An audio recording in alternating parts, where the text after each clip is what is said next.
मैं माँ जरूर हूँ, लेकिन उससे पहले एक स्त्री हूँ। थप्पड़ की गूंज से श्रीमती शारदा देवी की नींद टूट गई। आवाज बगल वाले कमरे से आई थी, जो उनके बेटे अर्जुन का कमरा था। उन्होंने चश्मा पहना और धीरे धीरे उस तरफ चल दी। दरवाजे पर कान लगाया तो बहू साक्षी की सिसकियों की आवाज आई। उन्होंने दरवाजा खटखटाने का सोचा, पर फिर खुद को रोक लिया। इतनी रात को दरवाजा खुलवाना ठीक नहीं रहेगा, वह सोचने लगी। शारदा देवी खुद को समझा बुझाकर वापस अपने बिस्तर पर आ गई। करवटें बदलती रही, लेकिन अंततः सोचकर सो गई कि सुबह साक्षी से बात करूंगी। सुबह पूजा करके जब वे लौटी तो साक्षी की सूजी हुई आंखें देखकर रात वाली बात याद आ गई। साक्षी, रात को तुम्हारे कमरे से कुछ अजीब सी आवाजें आ रही थी। मैं दरवाजे तक आई, पर जगाना उचित नहीं समझा। कुछ नहीं मम्मी जी, टेबल से पानी का गिलास गिर गया था, साक्षी ने बात को छुपाते हुए कहा। पर शारदा देवी जानती थी कि वो झूठ बोल रही है। उसकी आंखें सब कुछ बयां कर रही थी। तभी अर्जुन गुस्से में कमरे से बाहर आया, बोला, अब तक नाश्ता नहीं बना है, मुझे दुकान जाना है। तुमसे कोई काम ढंग से होता भी है या नहीं? साक्षी चुप रही और जल्दी से उसके सामने पोहे की प्लेट रख दी। फिर से पोहा? अर्जुन चिल्लाया और प्लेट फेंक दी। तुमसे तो कुछ आता ही नहीं है, बाहर ही नाश्ता कर लूंगा। और गुस्से से दरवाजा पटकते हुए चला गया। शारदा देवी स्तब्ध थी। शादी को कुछ ही महीने हुए थे और अर्जुन का व्यवहार दिन ब दिन खराब होता जा रहा था। साक्षी चुपचाप घर का काम करती और फिर अपने कमरे में चली जाती। कुछ बोलती ही नहीं थी। एक दिन जब अर्जुन फिर से साक्षी पर चिल्ला रहा था, तो शारदा देवी ने खुद को रोक नहीं पाई और जोरदार थप्पड़ दिया।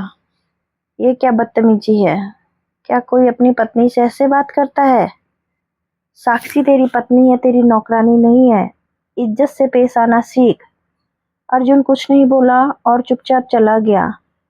शारदा देवी ने साक्षी से कहा, मुझसे पूछना शायद उचित नहीं है, लेकिन अब यह सब कुछ ज्यादा ही बढ़ गया है। साक्षी, जो अब तक चुप थी, आज पिघल गई। मम्मी जी रोज मुझ पर चिल्लाते हैं, कमरे के अंदर तो हाथ तक उठा देते हैं। मेरे भाई ने एक महंगी कार खरीदी है, उसी के बाद से मुझ पर दबाव बना रहे हैं कि मैं मायके से वैसी ही कार लेकर आऊं। मैंने मना कर दिया क्योंकि पापा ने मेरी शादी में सारी जमा पूंजी खर्च कर दी है। भाई अपनी मेहनत से कमा रहे हैं, वे अपने पापा से और क्या मांगो। शारदा देवी के पैरों तले जमीन खिसक गई। उनका बेटा घरेलू हिंसा कर रहा था और दहेज की मांग भी। अगले ही दिन अर्जुन के दुकान निकलते ही उन्होंने अपनी सहेली के बेटे को बुलाया, जो एक वकील था। उन्होंने साक्षी की पूरी बात उसे बताई और अर्जुन के खिलाफ घरेलू हिंसा और दहेज मांगने का केस दर्ज करवा दिया। साक्षी घबरा गई।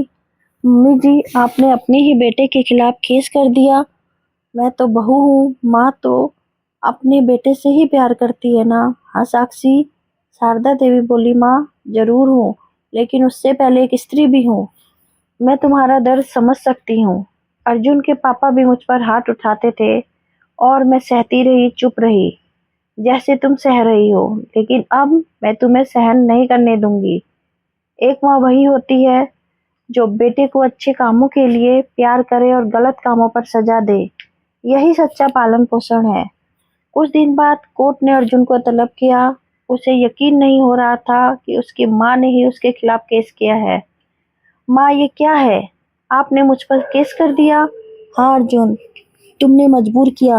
अपनी पत्नी पत्नी कोई चीज नहीं होती जिसे पीट सको। तुम अगर अपनी माँ की इज्जत करते हो तो अपनी पत्नी की भी करनी होगी। वह भी एक इंसान है और उसका सम्मान जरूरी है। तुम जैसों को सबक मिलना चाहिए ताकि दोबारा कोई ऐसा करने की हिम्मत ना करे। कोर्ट ने अर्जुन को सख्त चेतावनी और जुर्माना देकर छोड़ दिया। शारदा देवी को विश्वास था कि अब वो दोबारा ऐसा नहीं करेगा। साक्षी ने अपनी सासू माँ का धन्यवाद किया।